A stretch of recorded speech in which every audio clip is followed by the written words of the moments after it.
Ahsoka, episode 8. This is more going to function as a review of the whole season after seeing this episode. More of just this episode, because most of the episode is action and it's good. That's all I really have to say about it. So I like this season overall. I thought it was really good. I do think that if you have not seen Rebels or Clone Wars, get on that first before you even jump into this show. It is so heavily reliant on it. I loved all the casting for all the Rebels characters except Sabine. I thought her character was off. But I can't tell if that's her acting or the actress who portrays her or the writing. Her character is incredibly selfish throughout the season. Even Thrawn points out to her, you came all the way down here, did all this shit because you're wanting on this belief that your friend's alive. Like, no. And then her coming into her own with her, her Force abilities and stuff just came so late into the game and just didn't feel like it was properly developed. Also, it felt like most of that development happened off screen, which is not a good idea. Maybe they could have fixed that by actually having flashbacks of like Ahsoka training her.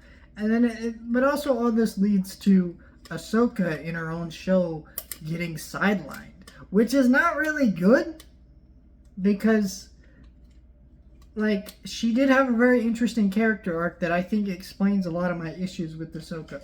So if you saw my earlier reviews of some of the episodes, you could see that I was not having the bullshit about Ahsoka. And what I mean by that is, in a Clone Wars, Ahsoka leaves the Jedi Order. She's no longer a Jedi.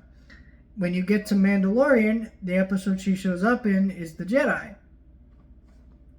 Her being the Jedi in that episode. Except she's not a Jedi. And in the episode, Mando goes up to her, is like, hey, I need you to train her, Grogu, I need you to train him because I need a Jedi to do this. And not once does she go, actually, I'm not a Jedi. In Rebels, she says, good thing I'm not a Jedi. So it's just kind of like all this back and forth, is she Jedi, is she not, right? This show clears that up. She's a Jedi who has lost her faith, and she refines that in this episode. She learns with dealing with her past with Anakin and all that stuff. She learns to come and push all that behind her and be a Jedi, and that's really powerful. And I'm not really sure where we're gonna go next, because it's kind of like this episode feels very finite, except it's not. Thrawn's still out there. But yeah, overall, I thought the show was really good.